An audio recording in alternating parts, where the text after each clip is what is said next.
Dengan mempelajari Sirah Nabawiyah, maka makin menambah kecintaan kepadanya. Semoga yang subscribe juga dimudahkan jalannya menuju surga. Silahkan tekan tombol like supaya postingan ini semakin tersebar. Dan tulis doa serta hajat pemirsa di kolom komentar. Semoga semakin banyak yang mengaminkan, maka semakin cepat terkabul. Nabi Sulaiman alaihi salam adalah manusia terkaya sepanjang sejarah kehidupan manusia di muka bumi. Dalam beberapa kitab suci seperti Al-Quran, Alkitab, dan Injil, Nabi Sulaiman alaihi salam dijelaskan sebagai manusia terkaya yang pernah hidup di muka bumi. Tidak ada satupun manusia yang bisa mengalahkan total kekayaannya hingga hari kiamat tiba. Para arkeolog telah menemukan situs peninggalan sejarah Islam yang mengungkap total kekayaan Nabi Sulaiman alaihi salam. Erez bin Yosef, seorang profesor, ia menyatakan bahwa 3000 tahun yang lalu Nabi Sulaiman alaihi salam diperkirakan memiliki kekayaan senilai 2,2 triliun US dollar. Dan bila dikonversikan dengan nilai mata uang dolar hari ini, jika dirupiahkan, maka nilainya setara dengan 32.891.870 triliun rupiah. Profesor tersebut juga menjelaskan bahwa kekayaan Nabi Sulaiman alaihi salam berasal dari dua sumber, yakni istana kerajaan dan tambang tembaga. Nilai itu berkali-kali lipat lebih banyak dari total kekayaan negara Indonesia yang hanya mencapai 11.454 triliun per 30 Desember 2021. Nabi Sulaiman alaihi salam memiliki beberapa mukjizat. Di antaranya adalah dapat berbicara dengan bahasa binatang. Beliau dapat memerintah mereka untuk melakukan sesuatu. Beliau juga dapat mengendalikan besar kecilnya tekanan angin dan dapat mengatur ke arah mana angin akan berhembus. Sehingga dengan itu Nabi Sulaiman dapat memanfaatkan angin sebagai kendaraannya dan juga kendaraan tentaranya. Nabi Sulaiman juga bisa melunakkan besi dan membentuknya menjadi pakaian perang yang anti tusukan senjata tajam. Nabi Sulaiman juga memimpin para jin. Mereka tunduk dan patuh pada perintah Nabi Sulaiman alaihi salam. Tidak hanya setan, iblis laknatullah yang merupakan makhluk pembangkang dapat dibuat tunduk bertekuk lutut pada perintah-perintah Nabi Sulaiman.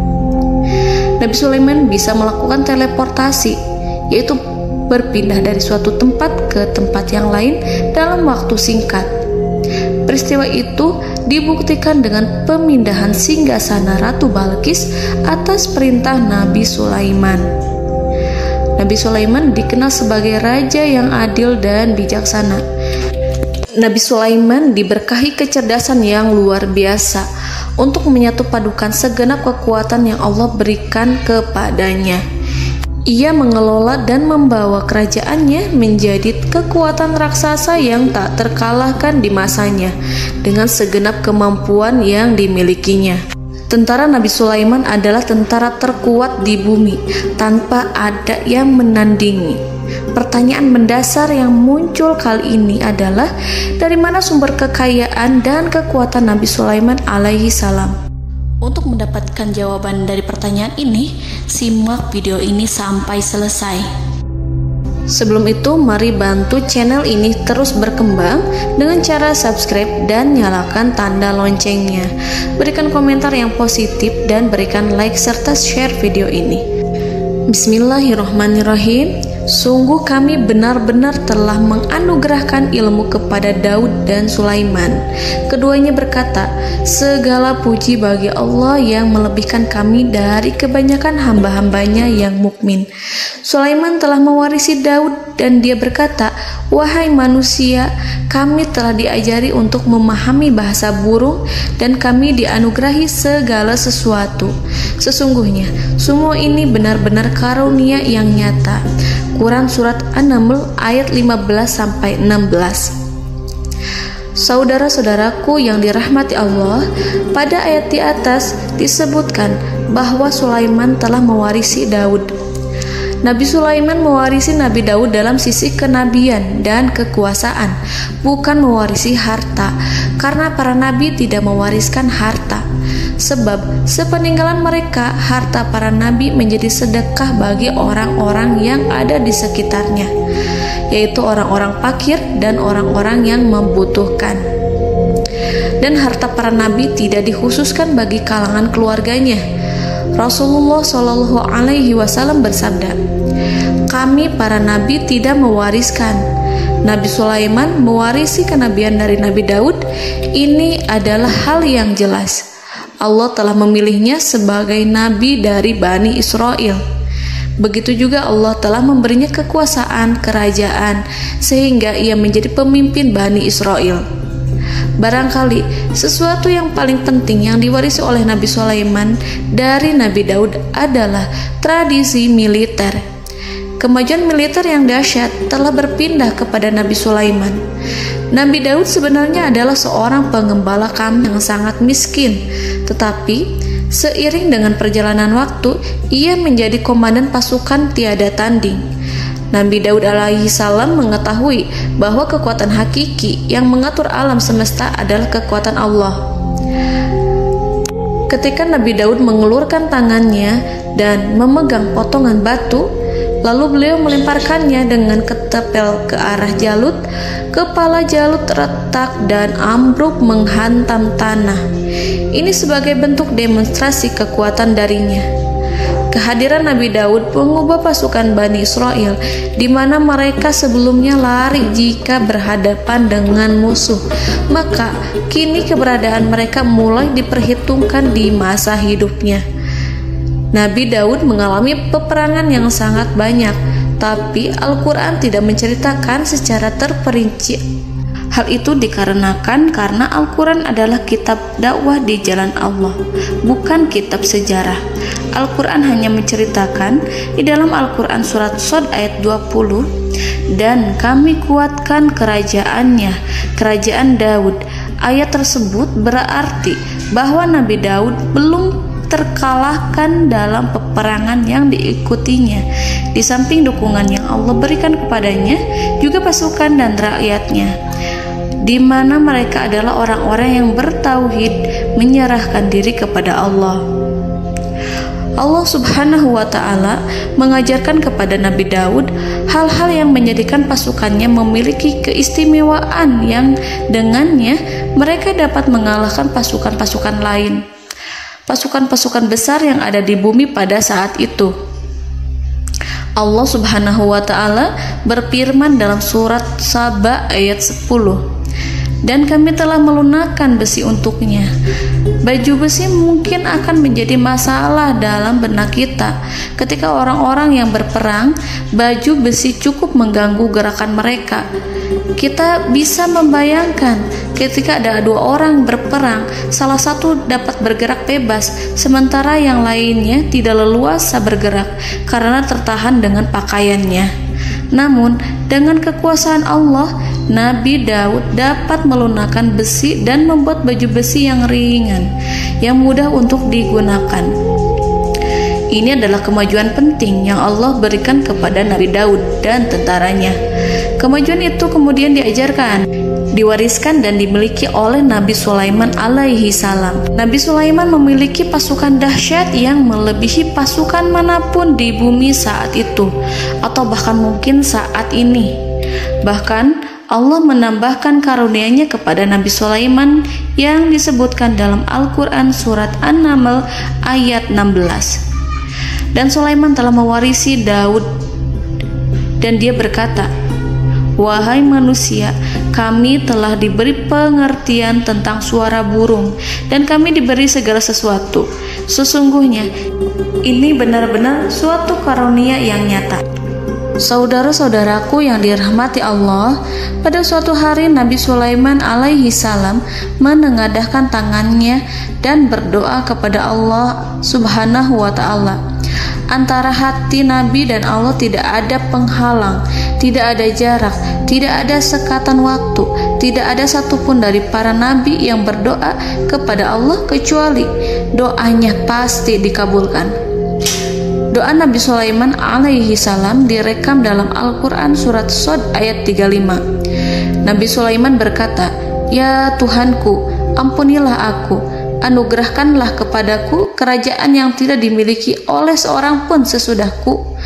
Nabi Sulaiman menginginkan dari Allah sesuatu kerajaan yang belum pernah diperoleh oleh siapapun setelahnya.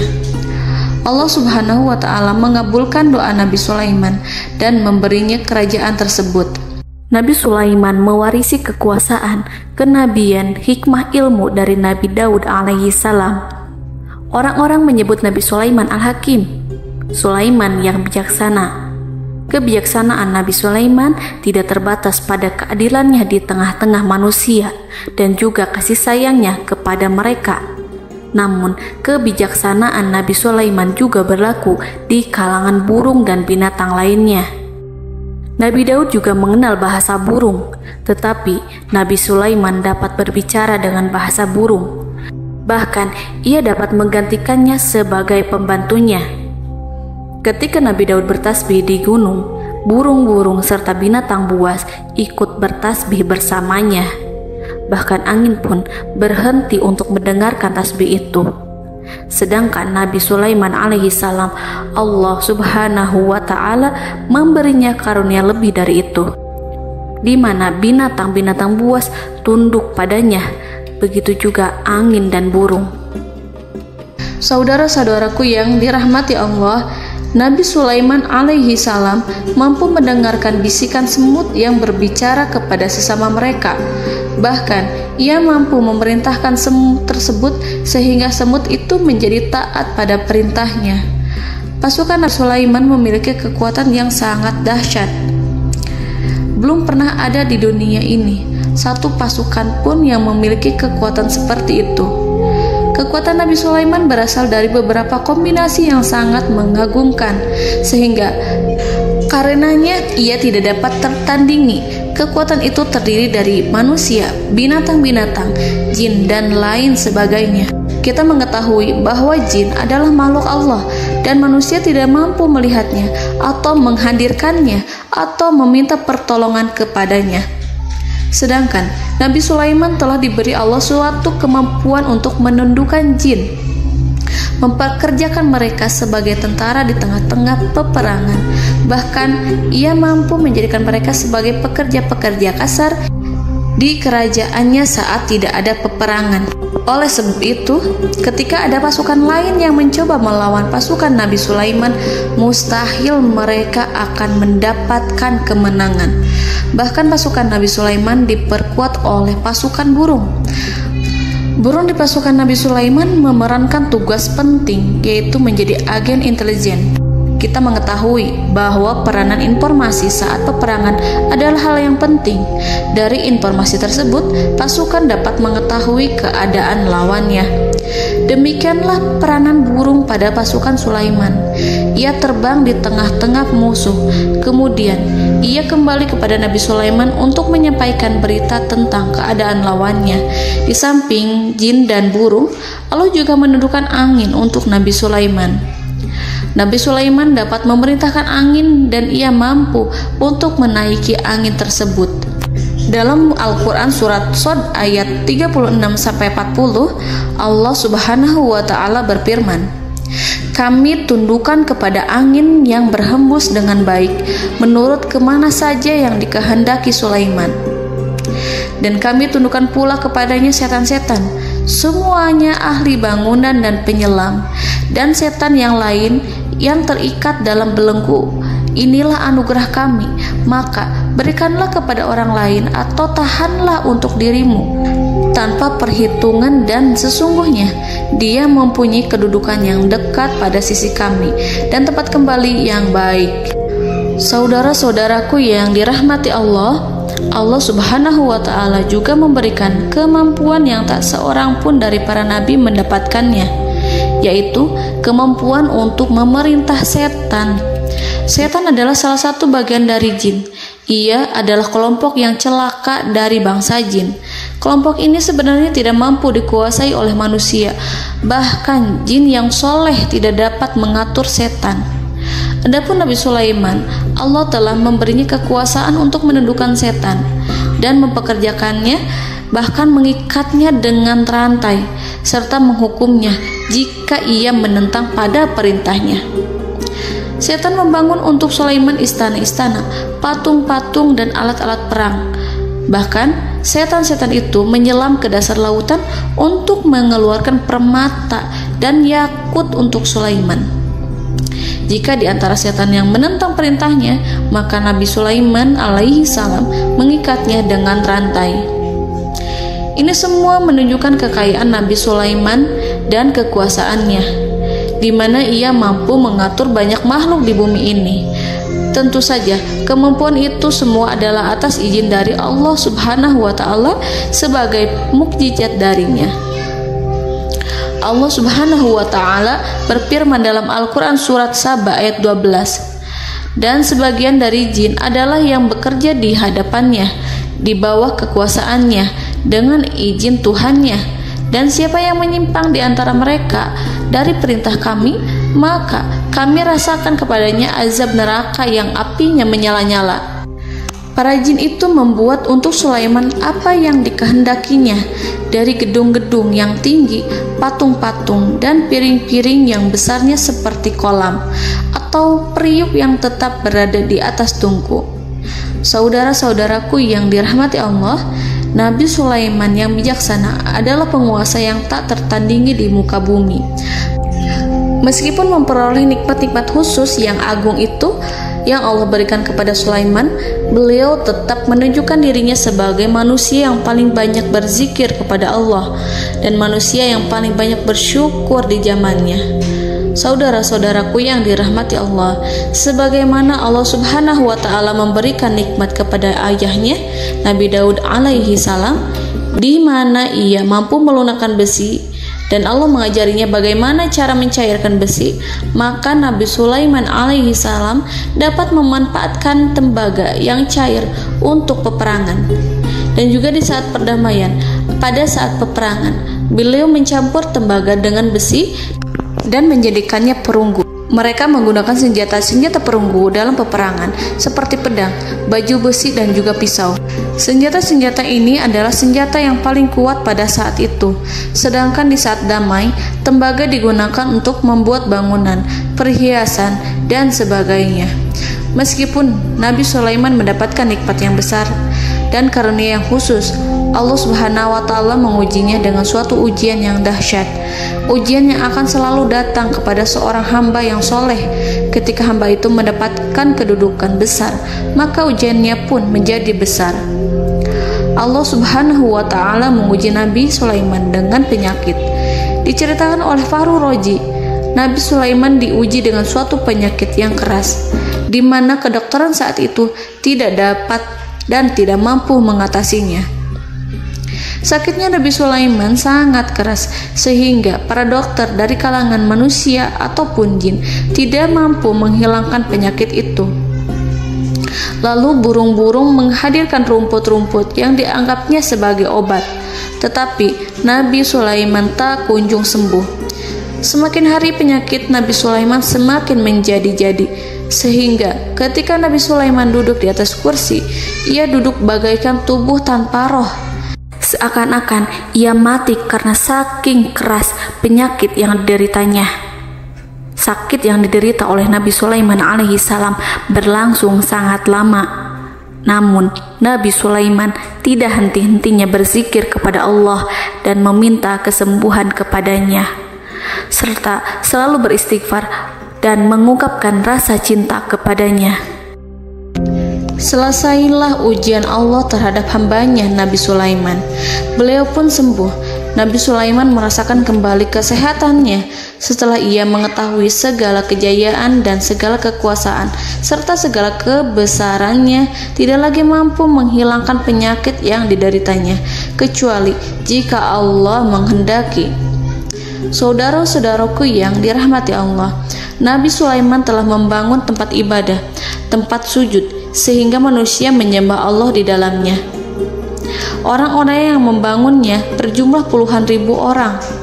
Tentu setiap kelompok dari mereka memiliki pekerjaan masing-masing.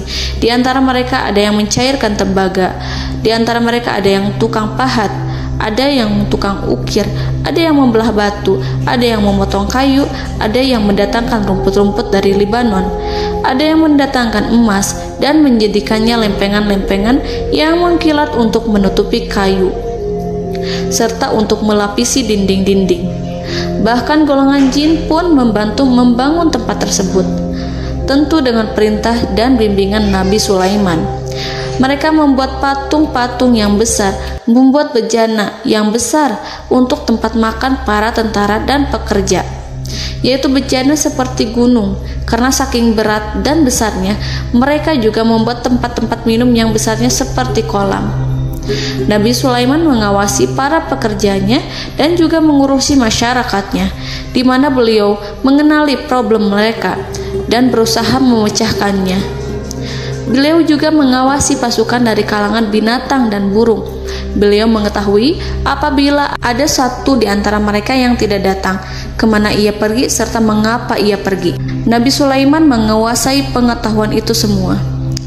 Nabi Sulaiman bukan hanya mengetahui problem tentara-tentaranya dari kalangan manusia ataupun tentaranya dari kalangan burung, namun ia juga menunjukkan kasih sayang terhadap semut, di mana beliau mendengar bisikannya dan tidak suka untuk menginjaknya. Nabi Sulaiman selalu menundukkan kepalanya ke bumi sebagai bentuk rasa rendah diri dan syukur kepada Allah. Pada suatu hari, Nabi Sulaiman alaihi salam berjalan di depan tentaranya dan tiba-tiba ia mendengar suara semut yang berkata kepada temannya dari kalangan semut. Hal itu terekam dalam Al-Quran surat An-Naml ayat 18-19. Wahai semut-semut, masuklah ke dalam sarang-sarangmu agar kamu tidak terinjak oleh Sulaiman dan tentaranya, sedangkan mereka tidak menyadarinya. Nabi Sulaiman alaihi salam tersenyum mendengar itu dan ia berdoa, "Ya Allah, ya Tuhanku, berilah aku ilham untuk tetap mensyukuri nikmat-Mu yang telah Engkau anugerahkan kepadaku dan kepada kedua orang ibu bapakku, dan untuk mengerjakan amal soleh yang Kau ridhoi, dan masukkanlah aku ke dalam rahmat-Mu, ke dalam golongan hamba-hamba-Mu yang soleh." Saudara-saudaraku yang dirahmati Allah, meskipun Nabi Sulaiman mendapatkan kekuasaan dan memiliki tentara yang besar, namun beliau menunjukkan kasih sayang terhadap bangsa semut. Beliau mendengarkan bisikannya dan melihat semut yang ada di depannya. Oleh karena itu, tak mungkin baginya untuk menginjak golongan semut itu. Nabi Sulaiman bersyukur kepada Allah telah memberinya nikmat, yaitu nikmat rahmat dan kasih sayang. Di samping itu, Nabi Sulaiman alaihi salam adalah orang paling kaya di dunia. Istananya terbuat dari kayu gaharu yang memiliki wangi harum. Istananya terbuat dari emas yang terkadang dari kristal. Beliau juga memiliki kursi besar yang terbuat dari emas dan permata. Istana Nabi Sulaiman merupakan istana yang paling besar di dunia. Nabi Sulaiman menggunakan pakaian dari emas dan permata. Meskipun demikian, Nabi Sulaiman tetap menunjukkan sebagai hamba yang berserah diri dan rendah diri di hadapan Allah Subhanahu wa Ta'ala. Nabi Sulaiman yang merendahkan diri di hadapan Allah, ia selalu sujud kepada Allah sebagaimana ayahnya yang selalu bertasbih pada Allah. Nabi Sulaiman selalu melantunkan lagu-lagu cinta ilahi dan hanya memuji Allah Subhanahu wa Ta'ala. Pada suatu hari, Nabi Sulaiman alaihi salam mengeluarkan perintah kepada pasukannya untuk bersiap-siap. Kemudian, Nabi Sulaiman keluar dan memeriksa pasukannya satu demi satu. Kelompok yang pertama adalah kelompok manusia. Nabi Sulaiman memperhatikan kesiapan mereka. Lalu Nabi Sulaiman mengeluarkan perintah-perintah kepada mereka. Kemudian Nabi Sulaiman memeriksa kelompok jin dan menyampaikan perintahnya kepada mereka. Beliau memenjarakan jin yang tampak bermalas-malasan saat bekerja. Lalu beliau memeriksa binatang dan berkata kepada mereka, apakah mereka sudah makan dengan baik? Apakah mereka tidur dengan nyenyak? Apakah ada yang mengadu pada mereka, misalkan karena penyediaan makanan yang tidak layak? Apakah ada di sana yang sakit dan lain sebagainya? Ketika Nabi Sulaiman merasa puas dengan semuanya, Nabi Sulaiman memasuki tenda tempat berkumpulnya para burung. Nabi Sulaiman alaihissalam kemudian memasuki tenda tersebut, mengamati keadaan di sekitarnya, sehingga beliau mengetahui bahwa ada satu burung yang tidak hadir, yaitu burung hudhud. Mengapa aku tidak melihat burung hudhud? Burung-burung yang lain tampak terdiam sebagai penghormatan, dan mereka mendengarkan apa yang akan dikatakan pemimpin mereka. Nabi Sulaiman mengarahkan pandangannya pada semua burung dan tidak menemukan burung hudhud di antara mereka. Tak seekor burung pun yang mengetahui keberadaannya. Burung hudhud absen pada apel wajib kali ini. Nabi Sulaiman mulai menampakkan kemarahannya.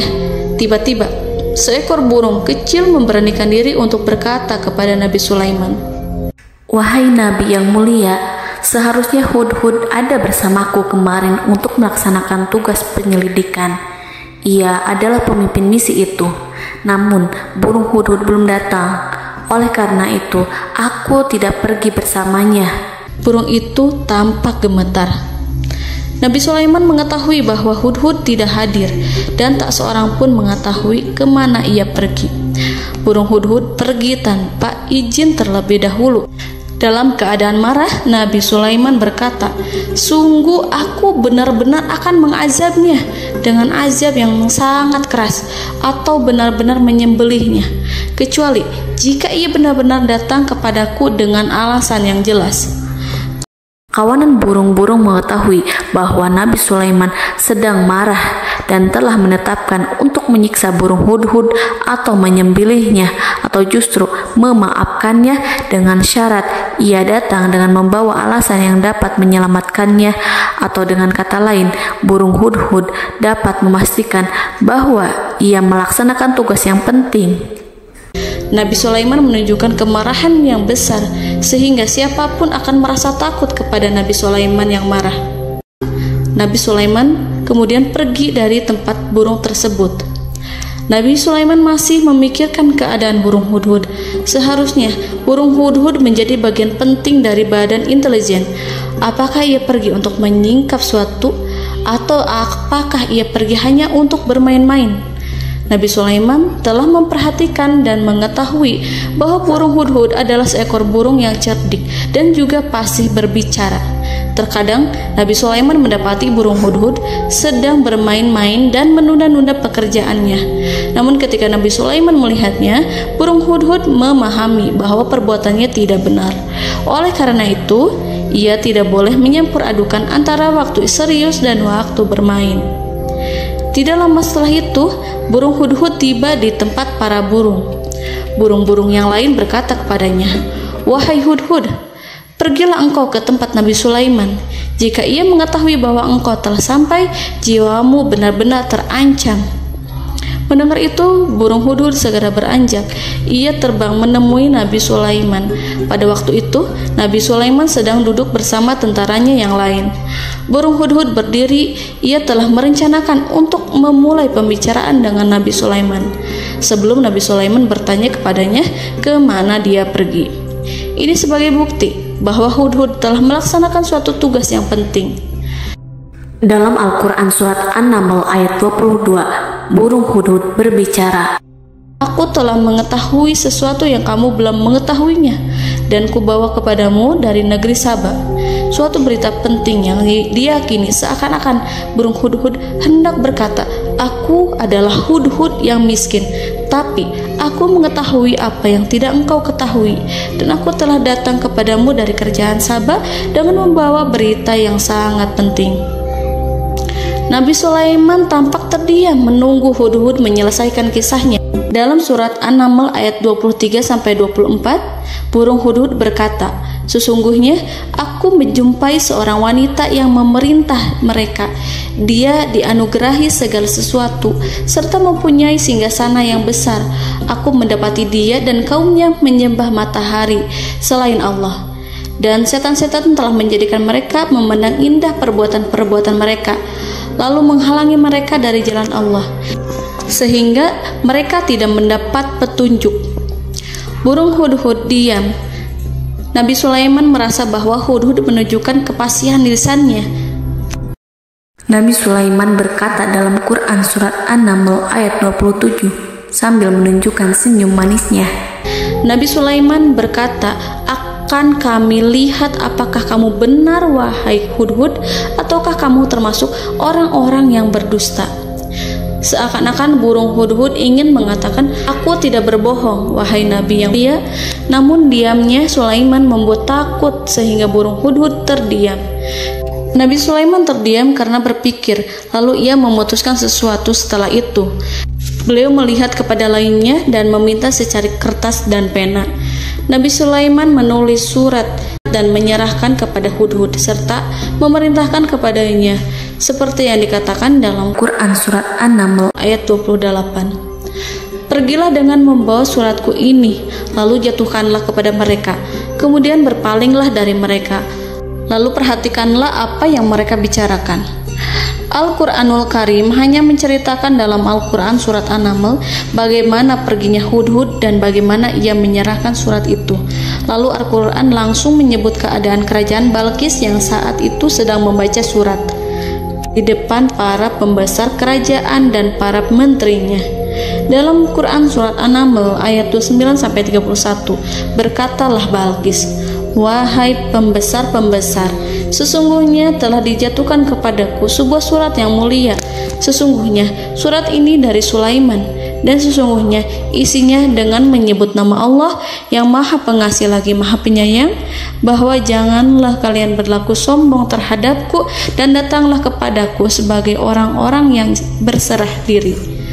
Saudara-saudaraku yang dirahmati Allah, dalam surat tersebut Nabi Sulaiman menyebutkan supaya mereka menyerahkan diri dan tunduk kepada perintah Nabi Sulaiman. Nabi Sulaiman memerintahkan agar mereka meninggalkan penyembahan terhadap matahari. Nabi Sulaiman tidak mempersoalkan akidah mereka dan tidak memuaskan mereka dengan apapun. Nabi Sulaiman hanya memerintahkan bahwa ia berada di atas kebenaran. Bukankah ia didukung kekuatan yang berlandaskan keyakinan yang dimilikinya? Nabi Sulaiman hanya memerintahkan mereka agar tunduk dan patuh kepadanya. Ratu Sabak menyampaikan surat tersebut di tengah-tengah kaumnya. Dalam Quran surat An-Naml ayat 32 dijelaskan, "Dan berkatalah Balqis, wahai para pembesar, berilah aku pertimbangan dalam urusanku ini. Aku tidak pernah memutuskan sesuatu persoalan sebelum kamu berada dalam majelisku." Saudara-saudaraku yang dirahmati Allah, para pembesar istana Balqis menentang surat tersebut. Isi surat itu membangkitkan kesombongan kaum Sabak, di mana mereka merasa lebih kuat.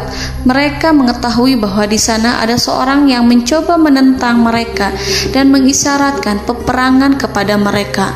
Lalu ia meminta kepada mereka untuk memenuhi syarat-syaratnya sebelum terjadinya peperangan dan kekalahan.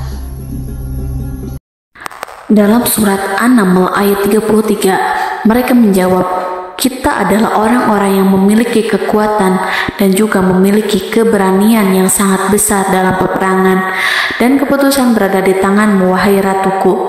Maka pertimbangkanlah apa yang akan kamu perintahkan."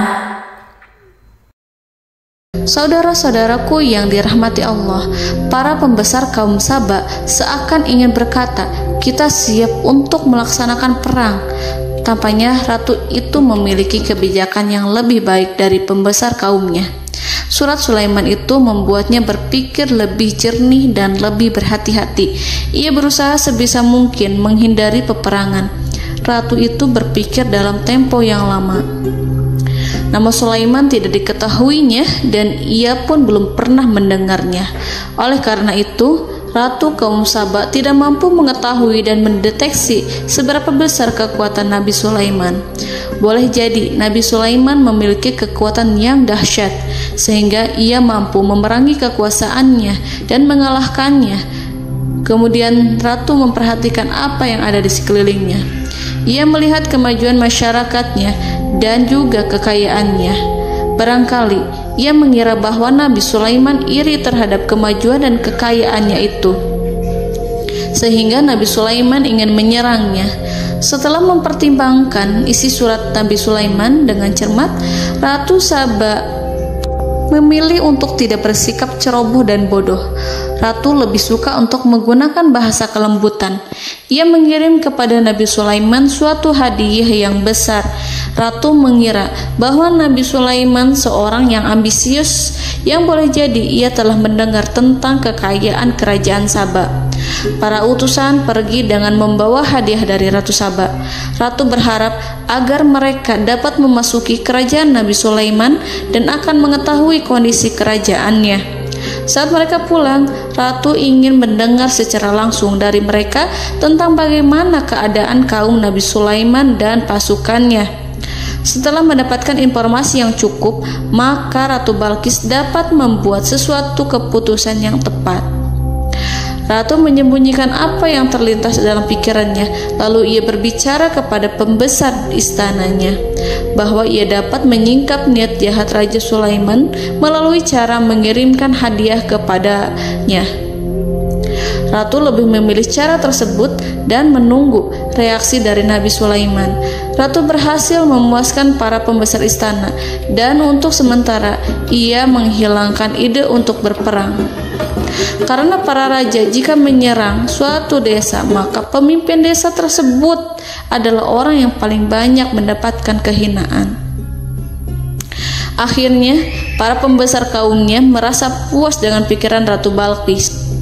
Saudara-saudaraku yang dirahmati Allah, dalam surat An-Naml ayat 34-35 dijelaskan, Ratu Balqis berkata, "Sesungguhnya raja-raja apabila memasuki suatu negeri, niscaya mereka akan membinasakannya dan menjadikan penduduknya yang mulia menjadi hina, dan demikian pula lah yang akan mereka perbuat. Dan sesungguhnya aku akan mengirim utusan kepada mereka dengan membawa hadiah, dan aku akan menunggu apa yang akan dibawa kembali oleh utusan itu." Kemudian sampailah hadiah dari Ratu Balqis kepada Nabi Sulaiman. Para intelijen Nabi Sulaiman memberitahunya bahwa utusan Balqis datang dengan membawa hadiah. Nabi Sulaiman langsung mengetahui bahwa Ratu Balqis itu sengaja mengirim orang-orangnya untuk mengetahui atau untuk mendapatkan informasi tentang kekuatannya.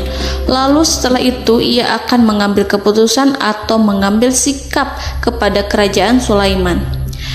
Nabi Sulaiman segera memanggil semua pasukannya untuk berkumpul. Utusan Balqis segera memasuki istana Nabi yang dipenuhi dengan pasukan yang besar bersenjata. Melihat itu, utusan Ratu Balqis tercengang dan terkejut ketika mereka melihat kekayaan yang mereka bawa tidak ada apa-apanya dibandingkan dengan kerajaan Nabi Sulaiman. Hadiah mereka tampak tidak berarti. Emas yang mereka bawa tampak tidak memiliki makna saat mereka memasuki istana Nabi Sulaiman yang terbuat dari kayu-kayu pohon gaharu yang mengeluarkan bau yang harum serta dihiasi dengan emas permata. Para utusan Ratu Balqis berdiri bersama Nabi Sulaiman dan menyaksikan bagaimana Nabi Sulaiman mengendalikan pasukannya. Kemudian mereka mulai berpikir tentang kekuatan dan kualitas pasukan Nabi Sulaiman. Betapa kagetnya mereka ketika melihat di tengah-tengah pasukan itu terdapat singa, burung, dan tentara dari kalangan manusia yang mampu terbang. Mereka pun sadar bahwa mereka di hadapan pasukan yang tiada tandingannya. Selesailah demonstrasi pasukan Nabi Sulaiman.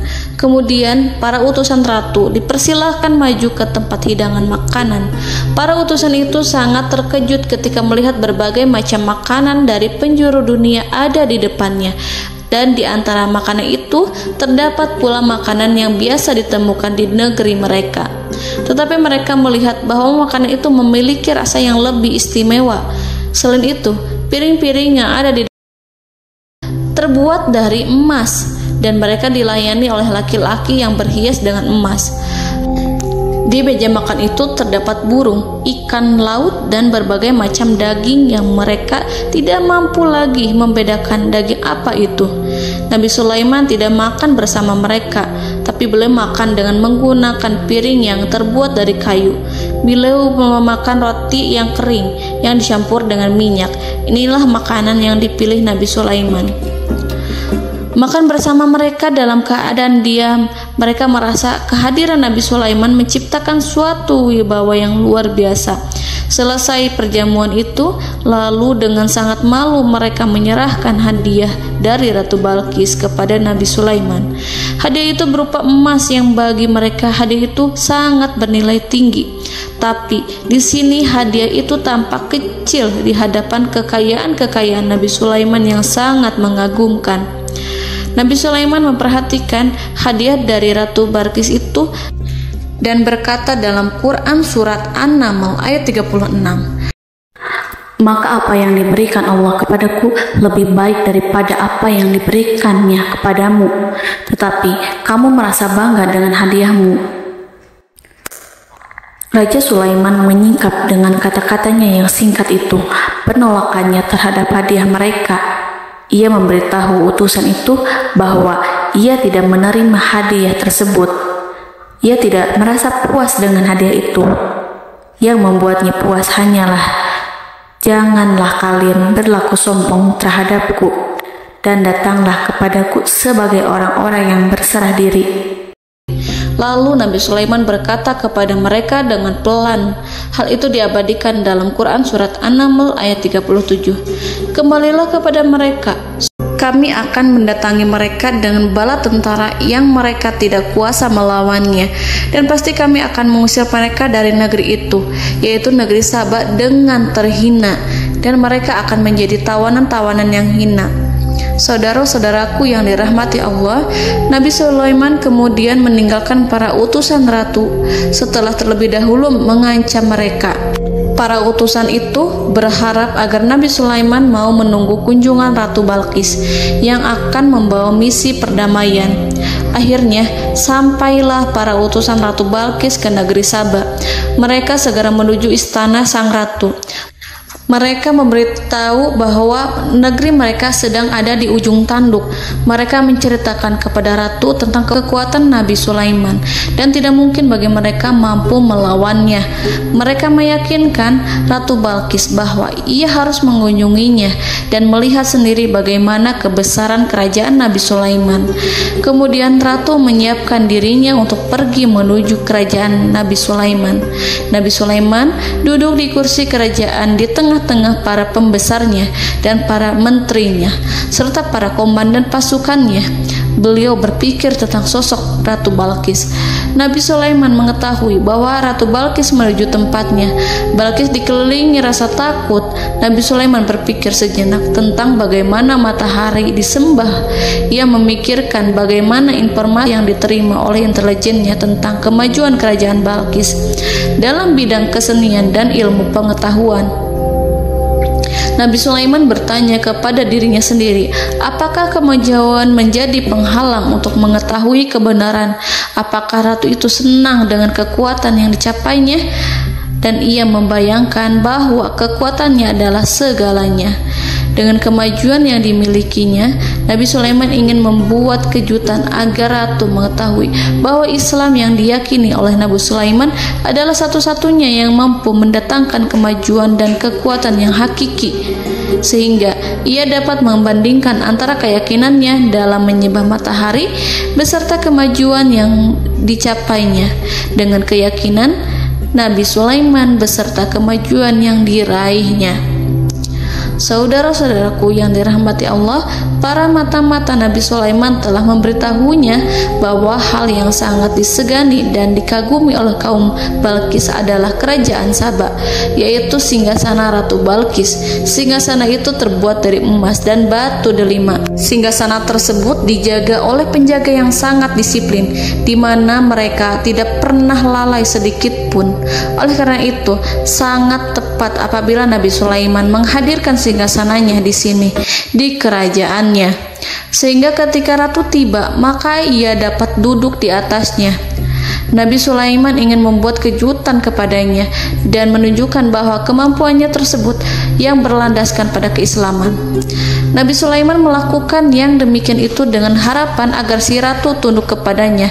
Ide itu terlintas dalam diri Nabi Sulaiman. Lalu ia mengangkat kepalanya dan menoleh kepada anak buahnya. Hal itu diabadikan dalam Quran surat An-Naml ayat 38. Wahai para pembesar, siapakah di antara kamu sekalian yang sanggup membawa singgasananya kepadaku sebelum mereka datang kepadaku sebagai orang-orang yang berserah diri? Saudara-saudaraku, perhatikanlah ungkapan pikiran Nabi Sulaiman tersebut. Semua pemikirannya berkisar tentang keislaman, para penyembah matahari, tentang bagaimana beliau dapat memberikan petunjuk kepada mereka di jalan Allah. Yang pertama menjawab pertanyaan Nabi Sulaiman adalah jin Ifrit. Dalam Quran surat An-Naml ayat 39, berkatalah Ifrit yang cerdik dari golongan jin, aku akan datang kepadamu dengan membawa singgasana itu sebelum kamu berdiri dari tempat dudukmu. Sesungguhnya aku benar-benar kuat untuk membawanya, lagi dapat dipercaya. Nabi Sulaiman berdiri dari tempat duduknya setelah 1 atau 2 jam. Jin itu berjanji kepadanya untuk menghadirkan singgasana Balkis sebelum itu. Istana Nabi Sulaiman di Palestina, sedangkan istana Balkis terletak di Yaman. Antara singgasana tersebut dengan singgasana Nabi Sulaiman berjarak lebih dari ribuan mil. Barangkali pesawat yang cepat sekalipun yang kita kenal hari ini tidak akan mampu membawa dan mendatangkan istana itu dalam waktu 1 jam. Tetapi masalahnya di sini berhubung dengan kekuatan jin yang serba misterius. Nabi Sulaiman tidak mengomentari sedikit pun terhadap apa yang dikatakan oleh Ifrit. Nabi Sulaiman tampak menunggu tanggapan dari yang lain yang mampu menghadirkan singgasana Balkis yang lebih cepat dari jin Ifrit. Nabi Sulaiman menoleh kepada seorang di sana yang duduk di atas naungan. Hal itu diceritakan dalam Quran surat An-Naml ayat 40. Berkatalah seorang yang mempunyai ilmu dari Alkitab, aku akan membawa singgasana itu kepadamu sebelum matamu berkedip. Maka tatkala Sulaiman melihat singgasana itu terletak di hadapannya, ia pun berkata, ini termasuk karunia Tuhanku untuk menguji aku. Apakah aku akan bersyukur atau mengingkari nikmatnya? Dan barang siapa yang bersyukur, maka sesungguhnya dia bersyukur untuk kebaikan dirinya sendiri. Dan barang siapa yang ingkar, maka sesungguhnya Tuhanku maha kaya lagi maha mulia. Saudara-saudaraku, belum lama seorang yang mempunyai ilmu dari Alkitab menyatakan kalimatnya, sehingga singgasana itu tiba-tiba ada di depan Nabi Sulaiman yang mampu menghadirkan singgasana itu lebih cepat dari kedipan mata. Al-Quranul Karim tidak menyingkap kepribadian seorang yang menghadirkan singgasana itu. Al-Quran hanya menggarisi bahwa orang itu mempunyai ilmu dari Alkitab. Al-Quran tidak menjelaskan kepada kita apakah ia seorang malaikat ataukah manusia ataukah jin. Al-Quran sengaja tidak menyingkap informasi tersebut. Saudara-saudaraku yang dirahmati Allah, setelah melihat singgasana itu, Nabi Sulaiman bersyukur kepada Allah. Ia mulai memperhatikan singgasana sang ratu. Singgasana tersebut merupakan simbol pembangunan dan juga kemajuan, tetapi tampaknya ia hanya sesuatu yang biasa saja jika dibandingkan dengan kekuasaan dan kebesaran ciptaan yang dibuat oleh manusia jin di kalangan istana Nabi Sulaiman. Nabi Sulaiman memikirkan dalam tempo yang lama singgasana Ratu Balkis itu. Kemudian beliau memerintahkan agar singgasana itu diperbaiki, sehingga saat Ratu Balkis datang, Nabi Sulaiman akan mengujinya apakah Ratu Balkis dapat mengenali singgasananya ataukah tidak. Dalam Al-Quran surat An-Naml ayat 41, Nabi Sulaiman berkata, "Ubahlah baginya singgasananya, maka kita akan melihat apakah dia mengenal ataukah dia termasuk orang-orang yang tidak mengenalnya." Saudara-saudaraku yang dirahmati Allah, Nabi Sulaiman memerintahkan agar dibangun istana yang akan digunakan untuk menyambut Ratu Balqis. Nabi Sulaiman memilih tempat di laut dan ia memerintahkan agar dibangun suatu istana di mana sebagian besar terdiri dari air laut. Nabi Sulaiman memerintahkan agar lantainya itu terbuat dari kaca yang tebal dan kuat, sehingga orang-orang yang berjalan di atas istana itu akan dapat melihat di bawahnya ada ikan-ikan yang berwarna-warni yang berenang-renang ke sana kemari, dan mereka akan melihat rumput-rumput laut yang bergerak-gerak. Akhirnya, selesailah pembangunan istana itu. Saking bersihnya kaca lantainya sehingga tampak di sana tidak ada kaca. Burung hudhud memberitahu Nabi Sulaiman bahwa Ratu Balqis telah sampai di dekat kerajaannya. Kemudian Ratu Balqis datang. Al-Quran tidak menyebutkan keadaan Nabi Sulaiman saat menyambut Balqis, namun Al-Quran menunjukkan dua sikap Ratu Balqis ketika pertama kali datang. Yang pertama, bagaimana sikap Ratu Balqis ketika pertama kali melihat singgasananya yang datang mendahuluinya, padahal ia telah meninggalkan pengawalnya untuk setia menjaga singgasana itu. Keadaan kedua adalah keadaan ketika di depan istana yang dibangun untuk menyambut Ratu Balqis. Istana itu penuh dengan permata dan banyak ikan berenang di bawahnya. Dalam Quran surat An-Naml ayat 42 dijelaskan, dan ketika Balqis datang, ditanyakanlah kepadanya, "Serupa inikah singgasanamu?" Balqis menjawab, "Seakan-akan singgasana ini adalah singgasanaku. Kami telah diberi pengetahuan sebelumnya dan kami adalah orang-orang yang berserah diri." Saudara-saudaraku, pada dialek di atas, Balqis melihat singgasananya dan ia tercengang saat mengetahui bahwa itu adalah singgasana miliknya. Namun kemudian ia mulai ragu karena melihat tidak sepenuhnya itu singgasana miliknya. Jika itu benar-benar miliknya, lalu bagaimana ia datang mendahuluinya? Dan bila bukan singgasananya, maka bagaimana Sulaiman dapat meniru sepersis dan seteliti itu? Padahal Sulaiman tidak pernah sekalipun ke kerajaannya. Nabi Sulaiman berkata saat melihat Balqis mengamati singgasananya, "Apakah ini singgasanamu?" Balqis terlihat sangat kebingungan, namun setelah itu ia menjawab, "Sepertinya benar." Nabi Sulaiman berkata, "Kami telah diberi ilmu sebelumnya dan kami sebagai orang-orang muslim." Saudaraku yang dirahmati Allah, melalui pertanyaan Nabi Sulaiman ingin mengisyaratkan kepada Balqis agar ia membandingkan antara keyakinannya beserta ilmu yang dicapainya dengan keyakinan Nabi Sulaiman yang muslim beserta pengetahuan yang telah diraihnya. Penyembahan terhadap matahari dan pencapaian ilmu yang dicapai oleh Ratu Balqis tanpa tidak ada apa-apanya dibandingkan dengan ilmu Nabi Sulaiman dan keislamannya. Nabi Sulaiman telah mendahuluinya dalam bidang ilmu karena keislamannya. Karena itu, sangat mudah baginya untuk mengungguli Balqis dalam ilmu-ilmu yang lainnya. Demikianlah yang disyaratkan dalam pertanyaan Nabi Sulaiman kepada Ratu Balqis. Ratu Saba itu mengetahui bahwa ini adalah singgasananya, di mana singgasana itu datang lebih dahulu daripada dirinya. Beberapa bagian darinya telah diubah saat Balqis masih di perjalanan menuju ke tempat Nabi Sulaiman. Ia berpikir kemampuan apa yang dimiliki Nabi Sulaiman. Ratu Balqis tercengang melihat apa yang disaksikannya, yang berupa buah dari keimanan Nabi Sulaiman dan hubungannya dengan Allah Subhanahu wa Ta'ala. Sebagaimana Balqis juga tercengang ketika melihat kemajuan di bidang ilmu pembangunan, seni, dan ilmu-ilmu yang lainnya. Maka ia tidak lebih kagum lagi saat melihat hubungan yang kuat antara keislaman Nabi Sulaiman dengan ilmunya, serta kemajuan yang diraihnya. Dalam Al-Quran surat An-Naml ayat 43 dijelaskan Dan apa yang disembahnya selama ini selain Allah mencegahnya untuk melahirkan keislamannya, karena sesungguhnya ia terdahulu termasuk orang-orang yang kafir. Saudara-saudaraku yang dirahmati Allah, bergoncanglah dalam benak Balqis ribuan hal ketika melihat keyakinan kaumnya runtuh di hadapan Nabi Sulaiman. Ia menyadari matahari yang disembahnya hanya merupakan ciptaan Allah, dan Allah lah yang menggerakkannya untuk hamba-hambanya. Lalu terbitlah matahari kebenaran dalam dirinya. Hatinya diterangi oleh cahaya baru yang tidak akan tenggelam seperti tenggelamnya matahari. Masa keislamannya hanya menunggu waktu.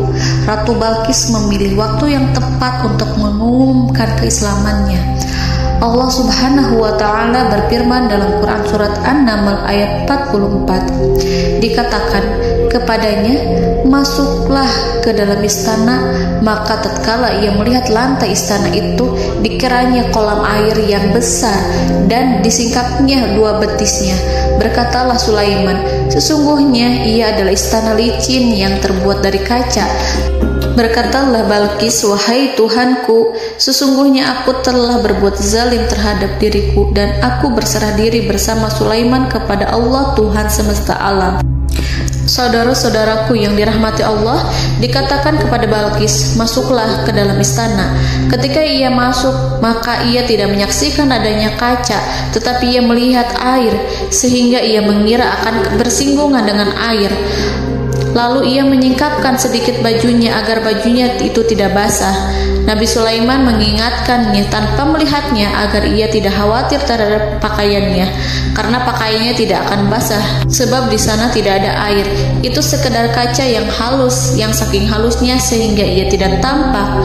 Pada kesempatan itulah Balqis mengumumkan keislamannya yang mengakui kelalimannya, dan ia menyatakan menyerahkan diri kepada Nabi Sulaiman dan kepada Allah Tuhan semesta alam. Lalu kaumnya pun mengikutinya dan mereka memeluk Islam. Balqis menyadari ia berhadapan dengan penguasa yang terbesar di bumi dan Nabi Allah yang mulia. Untuk pertama kalinya, wajah Sulaiman tampak dihiasi dengan senyuman yang menunjukkan kepuasannya sejak Balqis mengunjunginya. Demikianlah Nabi Sulaiman mewujudkan kejayaannya yang hakiki dan menyebarkan cahaya Islam di muka bumi. Saudara-saudaraku, Al-Quran tidak menyebutkan kisah Balqis setelah keislamannya. Para ahli tafsir mengatakan bahwa ia menikah dengan Nabi Sulaiman. Selain itu, ada yang mengatakan bahwa ia menikah dengan salah satu orang dekat Nabi Sulaiman. Ada juga yang mengatakan bahwa sebagian Raja Habasyah adalah keturunan dari buah perkawinan ini. Wallahu a'lam bishawab. Saudara-saudaraku yang dirahmati Allah, Nabi Sulaiman hidup di tengah-tengah kejayaan dan kemuliaan di bumi. Kemudian Allah menetapkan kematian untuknya, sebagaimana kehidupan Sulaiman berada di puncak kemuliaan dan kejayaan yang penuh dengan keajaiban yang luar biasa. Maka kematiannya pun merupakan tanda-tanda kebesaran Allah yang penuh dengan keajaiban. Demikianlah bahwa kematiannya sesuai dengan kehidupannya, sesuai dengan kejayaannya. Allah berfirman tentang kematian Sulaiman di dalam Al-Quran Surat Saba ayat 14. Maka tatkala kami telah menetapkan kematian Nabi Sulaiman, tidak ada yang menunjukkan kepada mereka kematiannya itu kecuali rayap yang memakan tongkatnya. Maka tatkala ia telah tersungkur, tahulah jin bahwa kalau sekiranya mereka mengetahui yang gaib, tentulah mereka tidak akan tetap dalam siksa yang menghinakan. Saudara-saudaraku, kemampuan Nabi Sulaiman untuk menundukkan jin dan mempekerjakan mereka serta hubungan mereka dengan semua itu menimbulkan fitnah di tengah-tengah manusia dalam hal tertentu. Kematian Nabi Sulaiman merupakan batasan jawaban terhadap fitnah ini. Kami tidak mengetahui siapa yang mengklaim bahwa jin mengetahui hal yang gaib. Apakah itu setan yang terkutuk, atau jin yang bodoh, atau manusia yang tertipu? Kami tidak mengetahui siapa yang bertanggung jawab terhadap tersebarnya isu yang keliru ini. Yang kita ketahui adalah bahwa hal tersebut adalah mempengaruhi sebagian manusia dan jin. Barangkali manusia berkata kepada diri mereka, selama jin melakukan perbuatan yang luar biasa ini, maka apa gerangan yang menjadikan mereka tidak mengetahui hal yang gaib itu? Manusia itu lupa bahwa kunci kegaiban berada di tangan Allah. Masalah ilmu gaib tidak akan mampu dikuasai oleh jin dan manusia. Hanya Dia yang mengetahuinya, dan manusia diberitahu hanya sedikit sekali.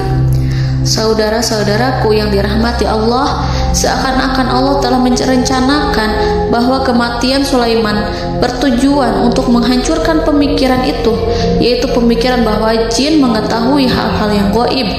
Jin bekerja untuk Nabi Sulaiman selama beliau hidup, dan tatkala beliau meninggal, maka tugas mereka menjadi bebas. Nabi Sulaiman meninggal tanpa diketahui oleh jin, sehingga mereka tetap bekerja untuk mereka, tetap mengabdi kepada Sulaiman. Seandainya mereka mengetahui hal yang gaib, niscaya mereka tidak akan meneruskan pekerjaan mereka. Saudara-saudaraku, pada suatu hari Nabi Sulaiman memasuki mihrabnya untuk itikaf ibadah dan beribadah kepada Allah. Tak seorang pun yang berani mengganggu khalwatnya. Mihrab Sulaiman terletak di puncak gunung dan dindingnya terbuat dari permata. Pada suatu hari, Nabi Sulaiman duduk bersandar pada tongkatnya dan ia tampak tenggelam dalam tafakur. Beliau berzikir pada Allah hingga rasa kantuk menguasainya. Lalu setelah itu malaikat maut menemuinya. Nabi Sulaiman pun meninggal. Beliau bersandar kepada tongkatnya. Jin melihatnya dan mengira bahwa beliau sedang sholat, sehingga mereka pun terus melanjutkan pekerjaannya. Berlalulah hari demi hari yang panjang. Datanglah rayap, yaitu semut kecil yang memakan kayu. Hewan itu mulai memakan tongkat Nabi Sulaiman. Rayap itu tampak lapar. Sebagian dari tongkat Nabi Sulaiman dimakan beberapa hari oleh rayap itu.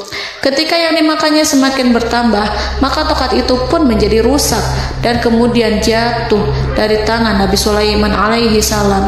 Tubuh mulia itu kehilangan keseimbangan dan kemudian jatuh terhempas di bumi. Tatkala tubuh suci itu tersungkur, maka manusia segera menuju ke arahnya. Mereka menyadari dan mengetahui bahwa Nabi Sulaiman telah meninggal dalam waktu yang lama. Jin menyadari bahwa mereka tidak mengetahui hal yang gaib, dan manusia pun mengetahui hakikat ini. Seandainya jin mengetahui hal yang gaib, niscaya ia tidak akan meneruskan siksa yang hina. Mereka tidak akan bekerja kepada Sulaiman. Demikianlah Nabi Sulaiman alaihi salam meninggal dalam keadaan duduk dan sholat di mihrabnya. Lalu berita itu tersebar bagaikan api di bumi. Manusia, burung, dan binatang buas mengantarkan jenazah Nabi Sulaiman. Sekawanan burung tampak sedih dan menangis. Semua makhluk bersedih. Akhirnya tak seorang pun mengetahui bahasa burung di bumi. Meninggallah seorang yang memahami pembicaraan burung, binatang-binatang, jin, dan lain sebagainya. Burung-burung itu berkata, betapa beratnya kehidupan di tengah orang-orang yang tidak mengetahui pembicaraan kita. Wallahu a'lam.